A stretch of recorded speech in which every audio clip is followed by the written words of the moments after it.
What is up, my friends? Welcome to another edition of 3 New Brews. This is a series where I take a new leader and I just make 3 decks out of it. So the point of this series is to make a starting point for you all watching.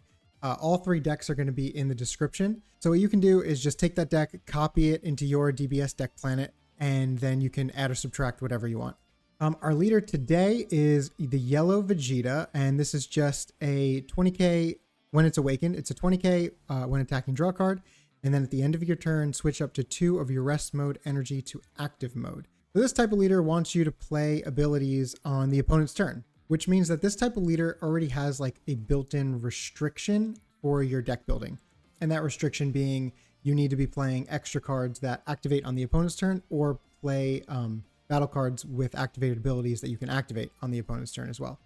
So I talked about putting restrictions in deck building in the first video. I will link both of the previous videos up there at some point if you want to go check those out. But for this deck, I wanted to add a restriction of no super combos. I know that sounds crazy, but the ability of Vegeta untapping your 2 energy, letting you sort of play these for free, made me not want to play super combos. This is just something we're going to try out. I don't know if this is correct or not, but this is why we test. Now, moving into the first deck, we have this build where I wanted to build around a particular Vegeta card, that one being this 3-drop Vegeta. So what caught my eye with this card is it is incredibly understated. It's a 20k with a 5k combo for 3 energy, just like this other Vegeta, the SR one. And that makes me think that during the creative process, this card was too strong. It was either like a 25 with 5 or a 20 with 10. And then they changed it last minute because it was either too good. It could also just mean that this card's just unplayable. But seeing the stark difference made me at least want to try this card. Going through the deck, we have 4 Bulma. I think this card is going to be an absolute staple in yellow. Probably one of the best new cards in the new set. 4 Sorbets, 4 Friezas, 4 2-drop Frieza, and then we're also playing 4 2-drop Goku. So the reason I'm playing this is because it goes well with the 3-drop Vegeta that we'll talk about in a little bit. I also wanted to try out this Gohan card, which I'm playing 4 of as well. This card says choose up to one of your opponent's rest mode battle cards, and it can't switch to active mode during your opponent's next turn. So either this is just freezing cards that attacked you, or you can play this 1-drop Frieza to tap something and then play Gohan to keep it frozen. Now moving on to our 2 3-drop Vegetas. So we'll talk about this one first, the one that we built the deck around. So this card says if you have a rest mode Son Goku battle card, draw 1 card, and this is on when attacking. So we're already going to be playing the 4-drop Goku, which I'll talk about in a little bit. I think it's the best card in the set. And then additionally, I put in these 2-drop Gokus. What I want to be doing is drawing as many times as possible when I play this card. And it just seems really powerful if you are doing that. And then the times when you're not doing it, it seems really, really bad. Now moving on to 3-drop Vegeta. I was doing some testing with Cody a little while ago, and this card was insane. Every time this card hit the battlefield, it just turned into a completely different game. And the game was, you need to remove this or else you lose. It felt very similar to how Selku feels in the set 1 meta. Like, you have to remove this or the opponent just gets too much value and just can win the game. And just like Selku, it's not the card that kills you, but it's the card that makes it where you can no longer win the game. So yeah, you have to remove this as soon as it hits the battlefield, and it's very difficult to remove because it's going to be tapped, so you can't KO it with your skills. You have to attack into it. But the deck plays a really good amount of combo power, as well as these extra cards, which can just keep it alive very, very easily. Now, we also have these 4-drop Gokus, which I think this is the best card in the set. A 4-drop 25k, 10k combo for some reason, and then the ability is on play and when you attack. Choose up to one of your opponent's rest mode battle cards, and it can't switch to active mode. In our testing, this card was also incredible. This Vegeta and Goku on the field at the same time just kind of felt unbeatable. And then to close out the game, we're playing 4 Golden Friezas. Again, this card's great. Double Striker, it just wins the game. And it can also freeze opponent's battle cards as well. Now moving into the extra cards. So Vegeta untaps your energy at the end of your turn. So that gives room to playing these extra cards. We're playing 4 Time Rewound, 4 Death Ball, and then 2 Blue Power Awakening. I think Death Ball is probably the best of the 3, just because it gives 15k and then you get to tap something. Time Rewound also seems really great. However, switching something to active mode in this type of build doesn't really make sense unless it's Bulma, so you can use the ability again, because things being tapped, the Vegeta protects, but then when you Time Rewound, it no longer protects. So it's a little anti-synergy there, but it's really massive with Bulma because you get to use this ability multiple times in a turn. And then to round out the deck, we got 2 Blue Power Awakening. Not sure how good the first ability is, but the second ability is just plus 25k combo. And it's essentially free because of your leader ability. So this is the first deck. Let's move on to deck number 2. So for the second deck, we have a blocker Vegeta list.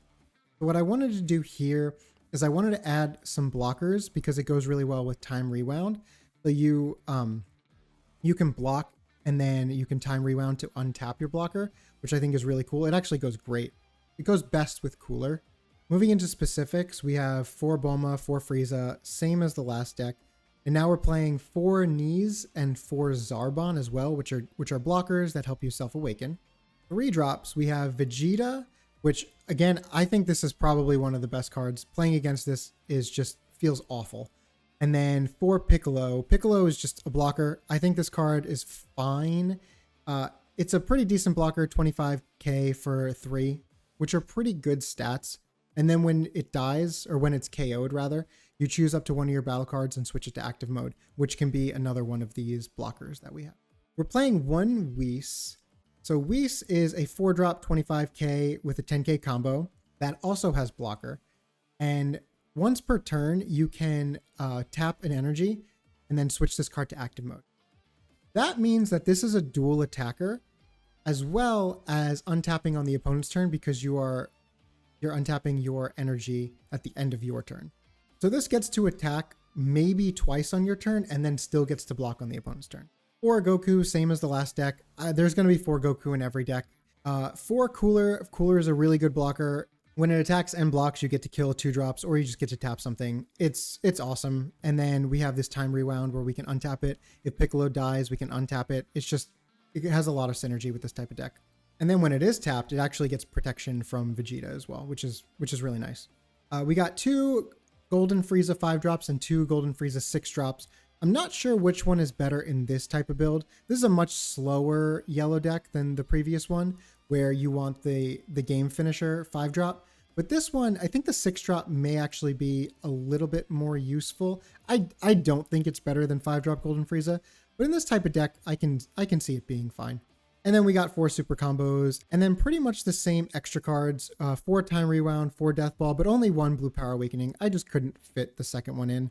But if you want to play the second one, that's perfectly fine. The strength with this deck over the previous one is this one can definitely go longer. However, it's probably worse against the other slower decks, like the Zamasu Fused or the big green decks. But against the faster red or other yellow decks, I think I'd rather be playing this type. All right, that is it for the second one. Let's move on to the third. So this deck is a bit of a hybrid between the two. I kind of took the best of both and mashed them together and wanted to see if it's going to work. We got 4 Bulma, 4 Sorbet, 4 Frieza for the 1-drops, 4 Knees, 4 Self-Awakener Frieza for the 2-drops. Playing Knees over Zarbon just because it's a 10k combo. That's the only reason. Then we're playing 3 of the Gohans. I don't know how good this is going to be, but if my feeling is correct, I think this is going to be a menace. It makes it so you can't really attack into me if on the next turn I'm going to have 3 mana, because then that card can probably be frozen for the rest of the game. 4 Vegeta, 4 Goku, no surprise there. Cards are awesome.